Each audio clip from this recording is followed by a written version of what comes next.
Bienvenue dans Chérie pose le doudou, le podcast qui parle du couple, de la parentalité et de soi.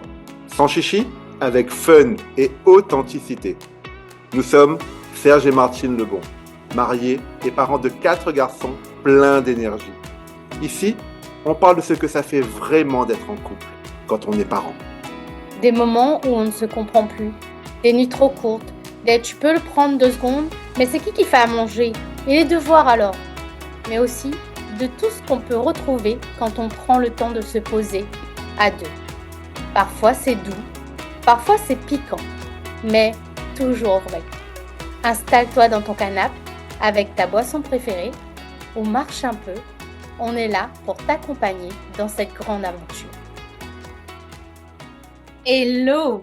Bienvenue dans cet épisode un peu particulier. C'est le 10e épisode, on y est! C'est génial. Quand on a démarré ce podcast, on s'était dit que on allait voir comment il allait évoluer, comment il allait grandir, comment on se sentait à travers ces épisodes longs qu'on allait faire par rapport à ce qu'on connaissait déjà du contenu qu'on faisait déjà sur les réseaux sociaux. Et franchement, on aime pouvoir aller encore plus loin dans ce qu'on peut vous partager. C'est vraiment Un plaisir de pouvoir approfondir en fait ce qu'on a sur le cœur, de pouvoir connecter différemment aussi du coup, parce que effectivement, sur l'audience qu'on a en podcast, c'est pas la même relation. On voulait vraiment quelque chose qui soit un peu plus simple, un peu plus familier, qui soit chaleureux aussi. Et merci à vous du coup de nous soutenir, merci à vous de nous écouter. On voit que les épisodes sont de plus en plus écoutés, donc c'est vraiment sympa. On a des retours. Donc c'est top, merci, ça nous encourage beaucoup. Et aujourd'hui, pour ce 10e épisode, je voulais quelque chose de particulier. Oui, effectivement, c'est bien souvent moi qui trouve la thématique. Serge est un peu « Ah bon, on va parler de ça? Ok, super. » Cette semaine, je voulais parler de quelque chose qui me tient à cœur. C'est la paternité. Oh, vaste sujet, la paternité. Être père aujourd'hui, ce n'est plus qu'un rôle qu'on remplit, si je peux dire naturellement, avec des grosses guillemets, en suivant l'exemple de ceux qui nous ont précédés. La société est en train d'évoluer énormément et très vite. Et du coup, le rôle de père évolue avec lui depuis quelques années maintenant, on le voit. Et c'est ce que je voulais ce dont on parle aujourd'hui. C'est un chemin en fait qu'on invente, un chemin souvent flou, parfois bouleversant, et toujours exigeant, t'es d'accord? Oh oui, tout à fait. Mon père à moi, par exemple, il s'occupait de nous, il changeait les couches, il était là, il faisait de son mieux. Et pourtant, je vois bien que ton rôle à toi, en tant que père aujourd'hui, ne ressemble pas vraiment à celui que moi j'ai connu dans les années, je dirais, je suis née dans les années 80-90, parce qu'en une génération, tout a changé. On ne demande plus seulement au père d'être présent physiquement ou d'être des pourvoyeurs. On attend qu'il s'implique aussi émotionnellement, qu'il soit disponible, sensible, partenaire à part entière. Et même qu'on a eu un bon exemple, comme moi, il y a ce moment de vertige où on se dit comment je fais, moi, avec cette nouvelle réalité-là. En France, les chiffres montrent cette évolution silencieuse quand même. Le temps que les pères passent avec leurs enfants a triplé depuis les années 70. Tu savais? Non, mais c'est super intéressant de s'en rendre compte. Et aujourd'hui, 92% des parents considèrent que la plus grande réussite dans la vie, c'est d'être un bon parent. Mais comment devient-on ce bon père quand on n'a pas eu toujours un modèle clair, quand on sent la pression d'être partout, au travail, à la maison, en couple, sans jamais se perdre? Aujourd'hui, c'est toi, Serge, qui va prendre la parole.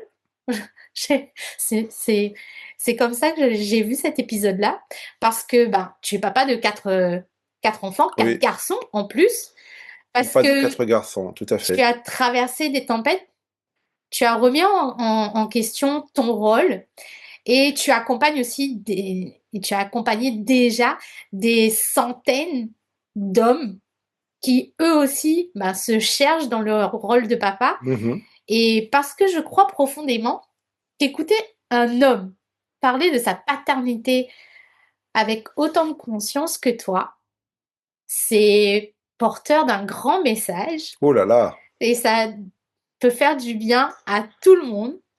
Donc on va plonger ensemble dans ce qu'il a reçu, ce qu'il a dû déconstruire et ce qu'il construit chaque jour. En fait, je fais ma thérapie avec vous pendant ce podcast. Et moi qui suis ta plus grande fan, j'aime beaucoup ce format interview parce que moi je pose les questions et toi je sais, j'aime t'écouter parler, ça a toujours été. Et du coup, c'est parti? Ok, c'est parti. Ok. Accrochez-vous, on y va. On se lance dans l'aventure de l'introspection de la paternité. Ça va être un épisode, je pense, qui va être porteur de pas mal de pépites. Pour comprendre ce que les pères vivent aujourd'hui, il faut aussi regarder d'où ils viennent, ce qu'ils ont reçu ou pas. Serge, si on revient au tout début de ton chemin de père, c'est bon? Flashback? Oui, c'est bon, je suis dedans. Si je te demande de me dire spontanément, c'est quoi être père aujourd'hui, tu me réponds quoi? Oh, aujourd'hui? Hmm. D'accord. Aujourd'hui, être père, pour moi, avant tout, c'est être engagé. Être engagé dans cette transformation, en fait, que l'enfant nous amène à vivre. Être engagé dans le fait de participer, en fait, pleinement à cette nouvelle vie, de pouvoir prendre soin de ce petit être qui est venu au monde, mais également de pouvoir prendre soin de sa compagne, tout en apprenant, en fait, à se découvrir et à évoluer au fur et à mesure du parcours. Donc, oui, c'est vraiment pour moi, l'engagement est un maître mot que je porte depuis maintenant 7 ans, depuis que j'accompagne les papas, parce que je suis convaincu que ça part déjà de là, en fait. Ok, j'adore ce que tu dis. Tu penses que les pères d'aujourd'hui veulent les mêmes choses que leur propre père voulait à l'époque? Alors, les mêmes choses, non. Heureusement, enfin, j'ai heureusement. Les mentalités évoluent beaucoup. Je rencontre encore des pères qui ont eu la chance d'avoir effectivement une relation paternelle avec leur propre père qui était bienveillante. Donc, ils veulent, à juste titre, être dans la reproduction. Mais bien souvent, il y a besoin d'avoir ce regard neutre et extérieur avant l'arrivée de l'enfant sur ce qu'on a pu avoir comme relation avec notre propre père pour pouvoir savoir justement qu'est-ce qu'on veut garder et de quoi on veut se défaire. Et donc, ouais, je pense que c'est en train de changer de plus en plus, notamment par rapport au mode éducatif qu'on peut avoir, que ce soit en francophonie et surtout nous, sur l'île de la Réunion. Donc, pour pouvoir sortir des schémas en fait de reproduction, il y a besoin à un moment donné d'un virage, quoi. Ok, tu parles de schéma de reproduction. Justement, quel a été ton modèle pour que... Est-ce que tu t'es appuyé sur ce que tu as reçu? Bon, je connais la réponse, moi, mais pour ceux qui nous écoutent, est-ce que tu t'es appuyé sur le modèle que tu as reçu ou est-ce que tu as fait complètement différemment? Alors là, il y aurait deux temps en fait qu'il est important de partager. Quand j'ai démarré dans la paternité, il faut comprendre qu'il y a 19 ans en arrière, j'avais 21 ans. On ne parlait pas de la paternité comme on peut en parler aujourd'hui. Ça se démocratise, heureusement, mais à l'époque, en tout cas où je suis devenu père, le père était plutôt comme, comment dire ça, un objet ornemental, décoratif, à la rigueur un porte-charge. Dans le foyer, Du tu coup, parles. que ce soit dans le foyer ou même au niveau de la société, en fait, c'était la perception qu'on avait. Tu avais beau être, enfin, tu avais l'appellation papa, mais c'était juste une appellation parce que officiellement, quand on parlait de tout ce qui, du coup, est important pour l'enfant, on parlait essentiellement à la mère, pas au père. Mhm. Donc, j'étais dans ce contexte-là. Moi-même, j'ai une relation avec mon père qui était très compliquée. J'avais beaucoup de blessures, donc je m'étais juré de ne pas reproduire en fait ce que j'avais reçu. Pour autant, quand je suis devenu père, j'avais pas de nouvelles bases sur quoi me construire, j'avais pas de modèle justement de ce que je voulais être en tant que père. Et donc, par, comment dire ça, par loyauté inconsciente, j'ai reproduit en fait ce que j'avais reçu. Oui, le mot loyauté inconsciente, il est important pour vous d'entendre à ce moment-là, parce que parfois, c'est pas forcément qu'on veut reproduire, c'est pas forcément qu'on a aimé vivre ce qu'on a vécu quand on était enfant, mais notre cerveau est programmé d'une telle façon qu'il y a un principe de loyauté en fait envers nos parents. Et du coup, par loyauté, on reproduit ce qu'on a reçu parce que si on devait dire que nos parents ont mal fait, ça viendrait déconstruire énormément de choses, notamment cette notion d'être aimé par nos parents. Si on n'a pas le recul et si on n'a pas fait un cheminement thérapeutique autour, ça peut être lourd. Et donc moi, ben voilà, j'ai reproduit ce que j'avais reçu au départ. Et j'ai eu la chance d'avoir une prise de conscience en cours de route, qu'il n'est jamais trop tard. Notre deuxième avait 2 ans et demi, du coup, à l'époque. Et après, j'ai eu aussi l'opportunité de me former et de performer et de devenir expert aujourd'hui dans l'accompagnement paternel, dans les notions en fait qui entourent l'éducation de l'enfant. Et ouais, ça m'a aidé en fait dans cette transformation à pouvoir changer de paradigme, en fait, changer de modèle pour emmener quelque chose de plus en conscience. Ok. Quand tu parles justement de reproduction, de schéma, on va reprendre à partir de là. Qu'est-ce que tu as reproduit réellement et qui t'a marqué parce que tu parles justement de notre deuxième qui a fait cette bascule pour toi de non, je ne veux pas ça. Mais c'est quoi en fait que tu as reçu et que tu ne voulais absolument pas reproduire, que tu as fait, mais qui a, entre guillemets, permis ce basculement? Tu peux en parler? Oui, je peux en parler. Je vais être peut-être un peu tendu, d'accord. Donc, mais ouais, effectivement. En fait, ce que je voulais pas reproduire, c'est que moi, quand j'étais enfant, j'ai eu des claques. J'ai eu des parents qui faisaient pas forcément toujours preuve de bienveillance. Alors, j'ai pas été un enfant battu à outrance, mais j'ai eu des claques et j'ai eu beaucoup d'humiliation physique, enfin verbale et morale. Du coup, et je m'étais juré de pas reproduire ça. Et pourtant, quand notre premier est venu au monde, quand Evan est venu au monde, je me suis mis en fait à reproduire ce que j'avais reçu moi-même parce que j'avais pas d'autre outil. Donc, quand je commettais des erreurs, je pensais que le seul moyen en fait de pouvoir corriger une erreur, c'était de claquer mon enfant. Et du coup, c'est devenu même un automatisme à un moment donné. C'était même plus vicieux que ça, c'est que à un moment en fait, je me souviens, je te l'avais partagé ça, et quand j'y repense, et à chaque fois que j'en reparle avec du recul, ça me fait frissonner de l'intérieur. Je m'étais même dit que peut-être que moi, j'avais pas eu assez de claques quand j'étais enfant, que c'était peut-être pour ça justement que j'avais commis les erreurs que j'avais pu commettre, comme fumer très tôt et boire très tôt de l'alcool, et que si mes parents avaient été plus stricts à ce niveau-là, plus rigoureux et du coup, plus autoritaires, peut-être que j'aurais pas en fait dévié autant.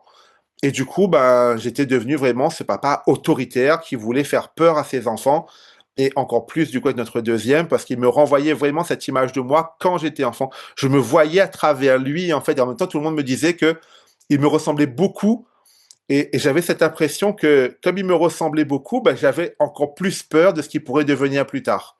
Donc, encore plus d'autorité. Et un jour, il avait mordu du coup son grand frère dans le dos, au niveau des omoplates.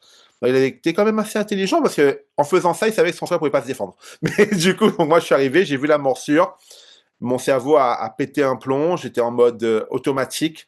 Et là, la claque, elle est partie toute seule en fait. J'ai eu la chance de pouvoir viser la couche quand même, mais la claque est partie du coup toute seule, et elle est partie avec quand même de la violence. Ce qui fait que mon empreinte de main est restée quand même sur ses fesses pendant 3, 4 jours. Et ça, c'était le moment de déclic pour moi parce que ce jour-là, je me suis vu à travers son regard et ça m'a fait mal parce que je me suis dit, merde, je suis pas du tout le papa que je voulais être, quoi. C'est pas ça que je voulais. Je veux pas que mon enfant ait peur de moi. Je veux pas faire mal à mon enfant. C'était pas mon intention de départ quand je suis devenu père. J'avais envie de devenir père. Je me suis mis à me projeter dans ce rôle-là avec toi dans cette aventure. Et là, j'étais à l'opposé total de ce que je voulais comme type de relation.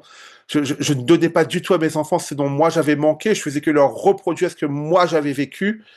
Et ça a été vraiment un point de bascule. Et je me suis dit, OK, à partir d'aujourd'hui, il faut que ça change. Et justement, tu parles de quelque chose qui t'a manqué dans ton lien par rapport à ce que tu as reçu. Qu'est-ce qui t'a manqué dans ce lien père-fils? Moi, avec mon père, Mhm. je me suis jamais vraiment senti en sécurité. C'est pas quelque chose qu'il a su me transmettre. Je me suis souvent senti abandonné, je me suis souvent senti comme une erreur, je me suis souvent senti comme illégitime d'être un enfant, voilà, d'être présent. Et du coup, c'était compliqué. Il me disait qu'il m'aimait. Il essayait de me montrer qu'il m'aimait en pourvoyant mes besoins, bien sûr, en m'offrant des cadeaux et tout ça, en me disant je t'aime. Il savait le faire, ça. Mais il avait un comportement qui, bien souvent, en fait, avec le recul, me mettait à défaut parce que il me disait qu'il m'aimait, mais il pouvait partir un week-end entier, me laisser tout seul chez moi. Donc oui, il savait que j'étais débrouillard, que j'arrivais à me faire cuire à manger, que j'étais autonome. Mais dans sa conception, c'était pas forcément le truc qui le faisait bugger, quoi. Donc, alors que moi, je souffrais de ça parce que bah, j'étais tout seul. Alors oui, je me confortais dans les jeux vidéo et tout, mais en fait, je manquais de quelque chose, je manquais d'une présence. Et du coup, cette insécurité-là, c'est vraiment quelque chose bah, qu'il m'a transmise. Et du coup, quand je suis devenu père, bah, je le portais encore au fond de moi, quoi. Mhm. Est-ce que tu te sentais du coup aimé? Hmm. Je marque un temps de réflexion. Est-ce que je me sentais aimé? Mon cerveau aurait envie de dire oui, mon cœur aurait envie de dire non. Il y a cette dualité-là, en fait. Donc, comme je disais tout à l'heure, parce qu'il me disait qu'il m'aimait, il me le montrait à travers des actes. Mais pour autant, mon cœur a beaucoup souffert, en fait, et longtemps souffert. Donc, c'est complexe comme question. Oui, non. Ok, Voilà. ok.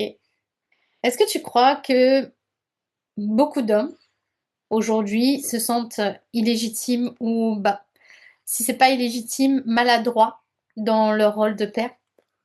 Oui, oui, oui. Il y a beaucoup d'hommes. Alors, déjà, on va parler du côté maladroit.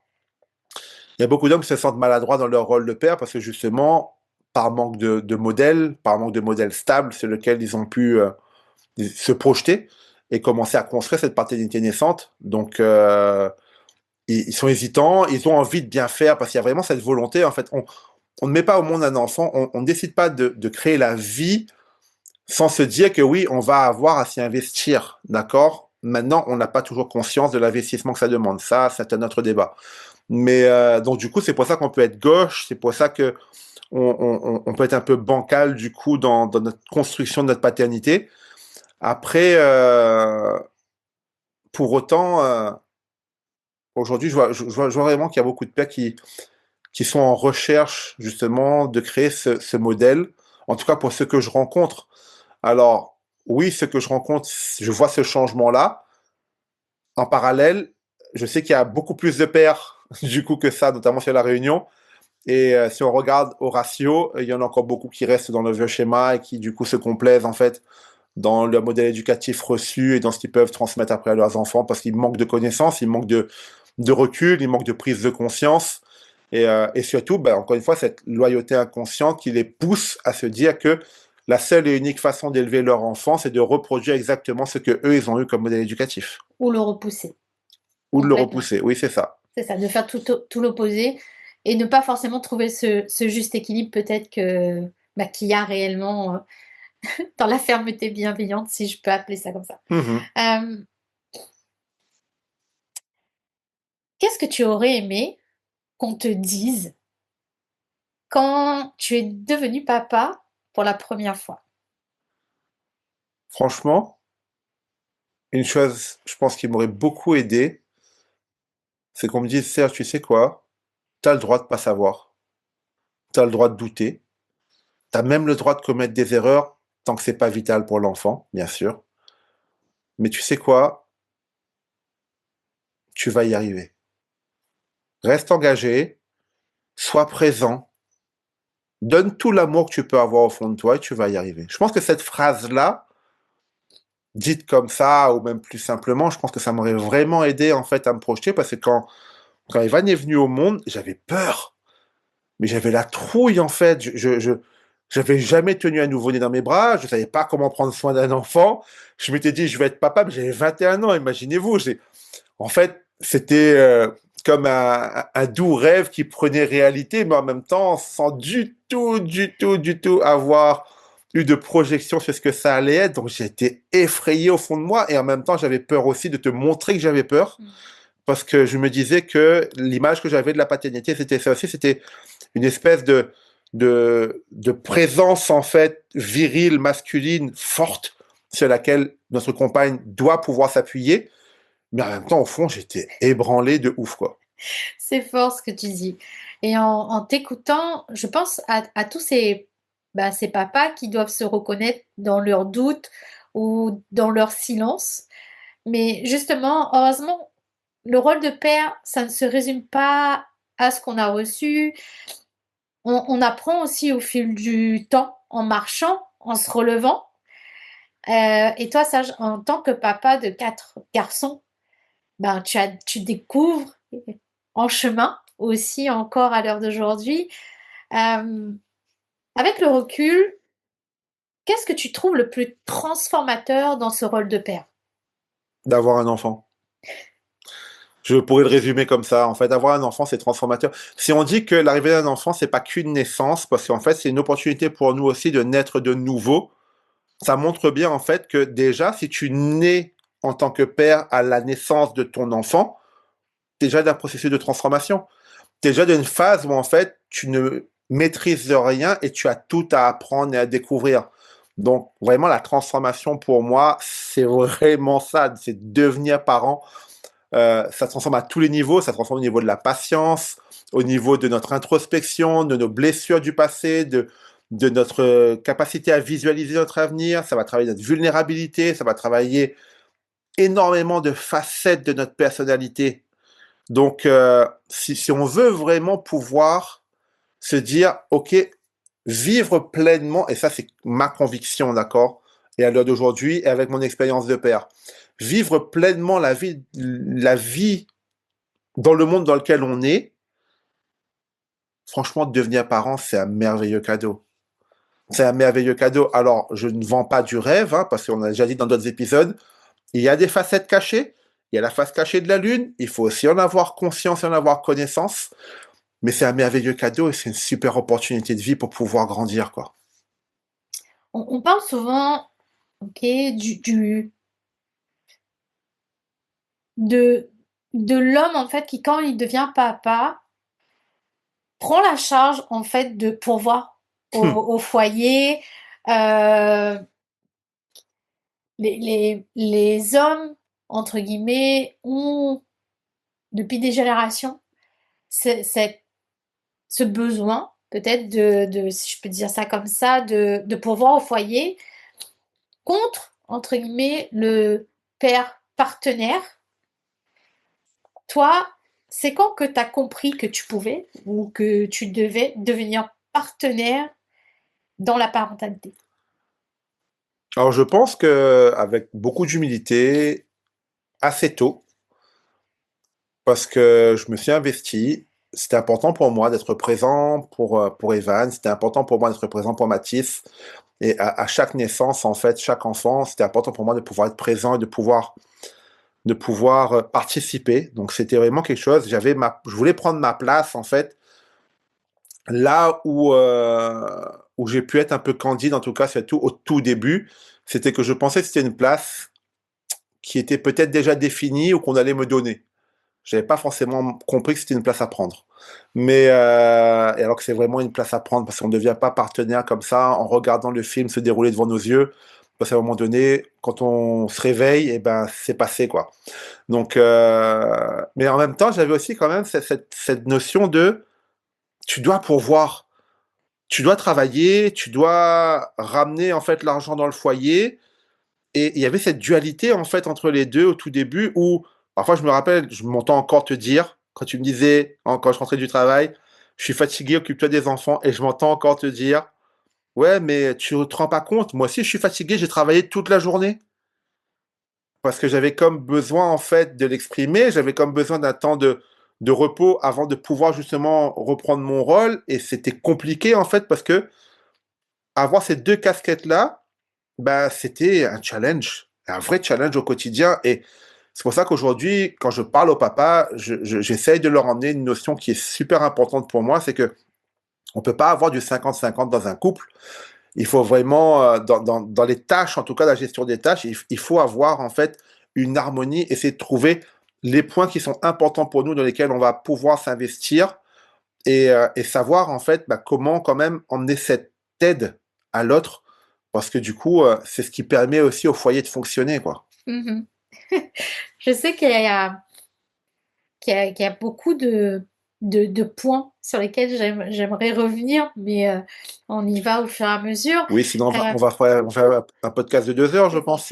Est-ce que tu as eu du mal à exprimer tes émotions au début et à assumer ta vulnérabilité? Moi, j'adore, il a un sourire. Un, Vous le voyez pas, un, mais il un, a un un, sourire. un. Alors, exprimer mes émotions, oui, j'avais du mal.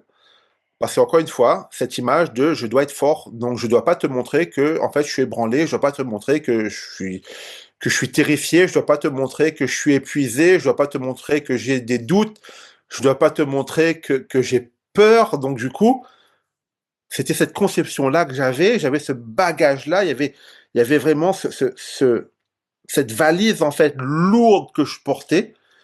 Et donc c'était très compliqué pour moi de pouvoir ouvrir mes émotions. Et je sais que beaucoup d'hommes ont encore du mal avec ça. Si même je devais creuser, mais pareil, on n'aura pas 5 heures, mais juste court, d'accord. Déjà, faut bien comprendre une chose, qu'on admette cette chose-là, c'est que dans le passé, en tout cas, on n'éduquait pas un garçon comme on éduquait une fille. Et moi, j'ai grandi avec quand même cette conception que, ben, en fait, un mec, c'est pas une chochotte, ça pleure pas forcément, et ça doit être fort. Donc du coup, être après dans ce flot émotionnel et réussir à l'exprimer, ben, on manque de mots, on manque de connaissances, on manque énormément de compétences en fait là-dessus.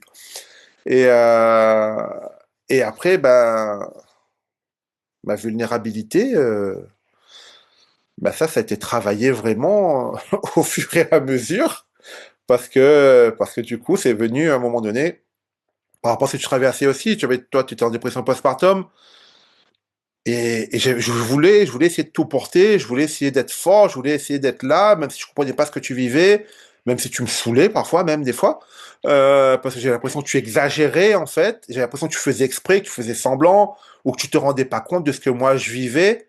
Que j'étais capricieuse. Oui, parce que c'était ce que toute ta famille disait de toi aussi, donc du coup, Exact. j'ai juste reproduit. Bon, aujourd'hui, on sait, hein, il y a une hypersensibilité, il y a plein de choses qui avant n'étaient pas mises en lumière, mais voilà.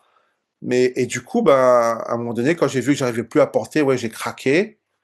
Et je crois que ce jour-là, quand j'ai craqué, tu t'es rendu compte, en fait, de ma vulnérabilité. Et là, on a commencé à se dire, OK, il faut qu'on demande de l'aide à l'extérieur, quoi. Ouais, c'est exactement ça. Du coup, c'est quoi la vulnérabilité? Si je te pose la question, c'est parce que c'est important de mettre les bons mots et de voir ta manière en fait de l'exprimer parce que c'est important pour que les gens puissent comprendre en fait que c'est quelque chose que tu as développé au fur et à mesure, de pouvoir laisser les barrières en fait de cette forteresse que tu avais mis autour de toi au fur et à mesure se libérer. Ouais. C'est quoi la vulnérabilité? Et comment la vulnérabilité, à l'heure actuelle, t'aide à être un bon père? Alors, pour moi, la vulnérabilité, déjà, c'est une vraie force. Parce que être vulnérable, c'est oser, en fait, se mettre à nu face à une personne, oser laisser tomber nos barrières de protection pour se montrer tel qu'on est vraiment à l'intérieur. C'est pas toujours beau, c'est jamais simple. Mais ô combien c'est fondateur, en fait, pour une relation, déjà, au niveau du couple, et après, que pour un exemple, au niveau de nos enfants. Être vulnérable, c'est réussir à accepter ce côté de nous qui dit, en fait, encore une fois, j'ai des peurs, j'ai des doutes, je ne sais pas, j'ai mal, je suis en colère. Et toutes ces facettes émotionnelles qui viennent nous mettre un peu en suspens de tension, mais pouvoir justement être vulnérable, c'est réussir à se libérer de cette tension-là pour montrer à l'autre ce qu'on a vraiment à l'intérieur de nous et lui permettre de mettre de la lumière et de nous aider aussi à y remettre en fait de la clarté pour réussir après à reconstruire en fait à partir de là et grandir au fur et à mesure. Et Mmh. dans ma paternité, moi, ça m'apprend beaucoup, ça m'apprend encore d'aujourd'hui parce que je vous dis ça, c'est toujours quelque chose que je pratique et que j'expérimente moi-même parce que je sais qu'il y a encore quelques années de ça, une fois, je crois que c'était, je sais plus si c'était Evan ou c'était Liam. Mais voilà, un de nos fils est venu me voir et il était triste et il pleurait pas. Et je lui ai dit en fait, ben, t'as envie de pleurer, pourquoi tu pleures pas? Il m'avait regardé, il m'a dit papa, mais toi tu pleures pas.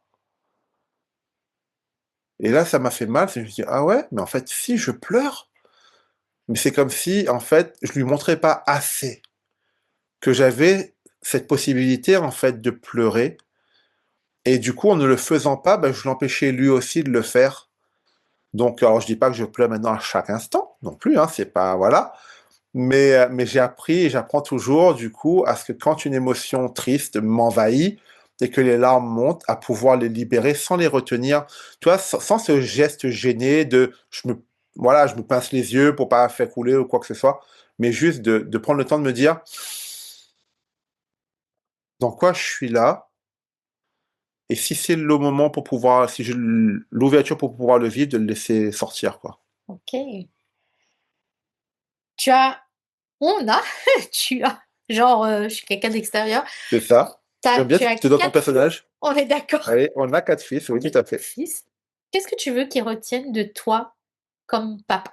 Je sais que c'est une question que tu leur poses souvent à la maison, donc qu'est-ce que tu veux qu'ils retiennent de toi? J'aimerais qu'ils retiennent de moi justement ce côté où,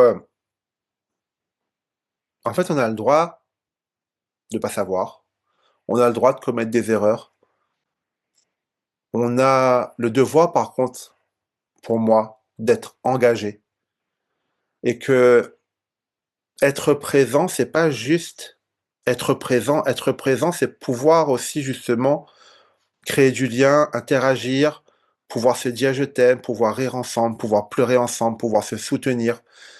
J'aimerais en fait qu'ils portent cette notion de la famille, même si moi je suis fils unique, mais j'ai toujours eu le désir d'avoir des frères et sœurs et tout ça, et eu cette opportunité-là.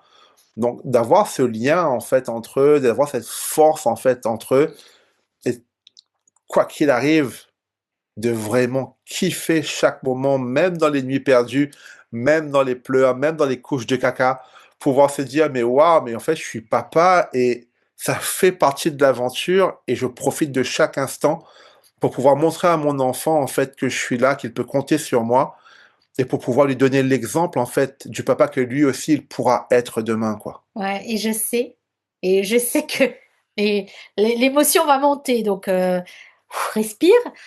Et je sais que c'est un chemin que nos enfants voient parce que, ils ont déjà exprimé ce souhait d'être un papa comme toi, que et quand tu leur poses la question de savoir, bah, pourquoi en fait ils veulent devenir, un papa, bah, c'est parce que, tu leur montres l'exemple et c'est vraiment quelque chose qui les motive et je le vois tous les jours, chacun à sa manière prend soin de ses frères, de nous, de moi aussi en tant que femme et c'est quelque chose d'important et je sais que ça vient de toi. Ce que tu partages là, ben, c'est tout sauf anodin parce qu'on parle souvent de la paternité comme d'un rôle, mais quand tu regardes en fait, et ce que je comprends à travers ce que tu partages, c'est une posture, c'est pas qu'un rôle, c'est vraiment une posture, une intention et ça ne se fait pas par hasard. Hmm. On choisit chaque jour de devenir ben, ce papa qu'on a envie d'être pour le transmettre à nos enfants. Alors j'aimerais te poser une autre série de questions, peut-être un peu plus existentielles, sur ce que ça veut dire pour toi être père aujourd'hui. Je sais qu'on en a parlé au début. Euh, Est-ce que tu dirais qu'être père aujourd'hui, ça demande plus de courage qu'avant? Carrément, carrément. Je pense que oui, parce que dans la conception qu'on avait avant, effectivement, à partir du moment où on se mariait, on avait des enfants, c'était vraiment quelque chose de très sociétal. On a encore un peu ces phénomènes-là aujourd'hui, mais malgré tout, on a quand même un peu plus de recul. D'ailleurs, il y a qu'à voir hein, le, les taux en fait enfin comment dire ça, l'évolution de la société fait que on devient de plus en plus tard parents, d'accord. Donc ça veut dire qu'il y a vraiment ce moment où on a le temps de cheminer, de se construire, se poser des questions du coup avant de concevoir un enfant.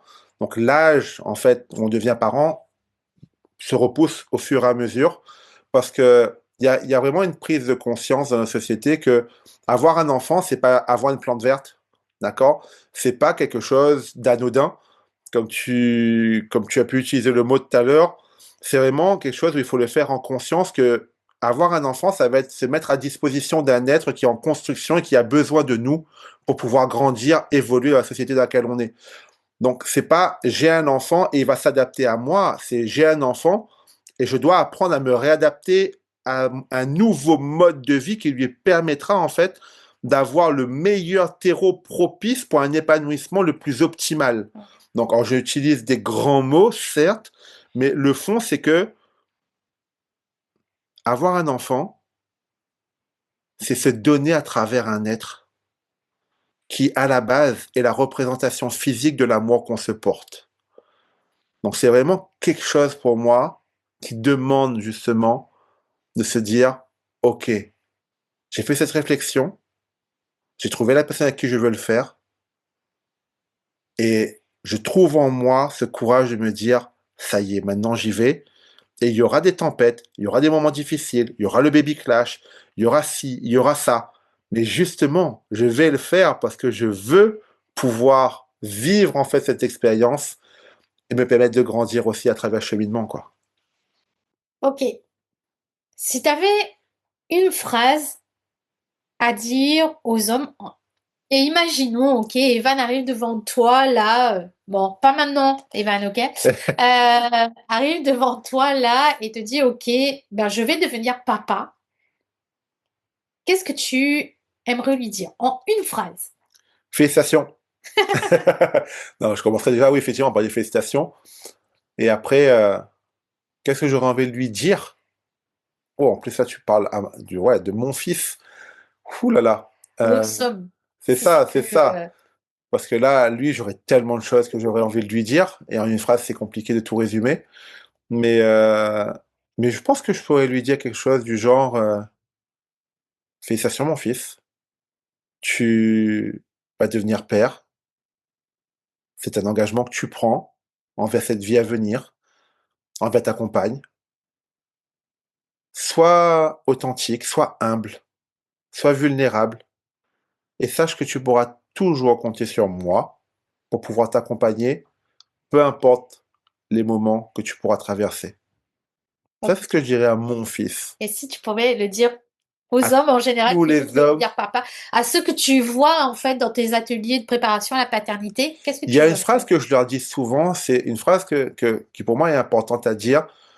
Je leur dis, messieurs, vous êtes le meilleur papa dont votre enfant a besoin parce que dans sa conception, dans sa venue au monde, c'est vous qui l'a choisi pour être son père. Donc c'est que vous êtes le meilleur papa qui puisse être pour lui. Maintenant, devenir père, c'est différent. C'est faire ce choix de lui donner le plus, le maille supplémentaire. Pas juste le concevoir, mais être là à chaque étape de sa vie, de son parcours, de pouvoir l'aider à comprendre en fait ses émotions, à accepter ses pleurs, à les gérer quand il faudra les gérer, et surtout, surtout, surtout, en ne jamais, pardon, oublier votre compagne, parce que le père, en fait, c'est vraiment celui qui, normalement, est autour, en fait, et enveloppe le cocon familial pour pouvoir créer ce climat sécure dans lequel la famille peut s'épanouir pleinement. Et aux femmes qui nous écoutent et qui veulent soutenir leur conjoint, leur compagnon sans les materner, t'as un mot à leur dire? Mesdames, laissez-les se tromper. Je pense que c'est assez simple à dire, mais laissez-les se tromper, laissez-les galérer un peu, laissez-les expérimenter beaucoup, laissez-leur de la place parce que je sais que c'est pas évident quand on est maman de se dire oui, mais c'est mon enfant, oui, mais je veux pas qu'il fasse n'importe quoi, mais en même temps, à un moment donné, on rencontre beaucoup de femmes qui nous disent aussi, ouais, mais maintenant, en fait, c'est moi qui fais tout et lui, il fait rien. C'est parce qu'il y a eu ce moment où, en fait, on a décidé de tout prendre à charge. Donc, laissez votre homme, en fait, découvrir les trésors cachés dans la paternité, parfois cachés au fond d'une couche de caca, parfois cachés au fond des pleurs, parfois cachés au fond des nuits perdues, mais il y a des trésors cachés dans chaque occasion. Laissez-leur l'opportunité de les découvrir. Lâchez prise. Laissez-les prendre leur place. Montrez-leur, en fait, qu'il y a une opportunité pour eux à pouvoir créer ce lien-là avec leur enfant, que ce lien qu'ils vont créer avec ce bébé, c'est le même lien qu'ils auront avec cet enfant de 19 ans, 20 ans, 25 ans, 30 ans plus tard. Parce que du coup, ça se construit dès maintenant, ça se construit dès la venue au monde. Donc, franchement, laissez-les. Regardez-les avec compassion. Encouragez-les, oui. Et voilà, lâchez prise. Vivez. O- Octroyez-vous aussi le droit de redevenir femme et conjointe dans cette aventure de la parentalité. Parce que plus l'homme pourra prendre sa place, plus vous aurez du temps aussi pour vous redécouvrir et redéfinir en fait les bases de cette nouvelle identité que vous êtes en train de construire. J'adore. Merci pour ce que tu as partagé aujourd'hui. Et merci à vous qui nous écoutez, que vous soyez papa, maman ou en questionnement, peut-être sur le devenir parent. Euh, Si cet épisode vous a parlé, inspiré, partagez-le. Laissez-nous des commentaires. Si vous voulez qu'on aille plus loin dans certains sujets, comme par rapport à la paternité, envoyez-nous des messages sur notre compte Insta. On est là pour vous écouter et répondre aussi à vos questionnements. Euh, On aime vous lire, on aime voir en fait justement, comme on disait au tout début, ce lien qui se crée. Franchement, c'est beau. Et si vous avez même peut-être des jeunes papas ou des futurs pères dans votre entourage, envoyez-leur le podcast comme un petit clin d'œil pour dire, écoute, si ça peut t'aider, voilà quelque chose où tu pourrais y trouver des notions, peut-être des réflexions, et voilà, comme un petit cadeau en fait que vous offrez comme ça dans- de bon cœur. Ça y est, on est déjà à la fin de cet épisode de Chérie, pose le doudou. Si cet épisode t'a plu, abonne-toi, laisse une revue et partage-le autour de toi. Et si ton ou ta partenaire n'est pas sur le canapé avec toi, glisse-lui le lien. Comme un petit clin d'œil discret, un « je pense à toi ». Parce que parfois, un simple lien audio peut ouvrir une vraie discussion. À très vite pour la suite.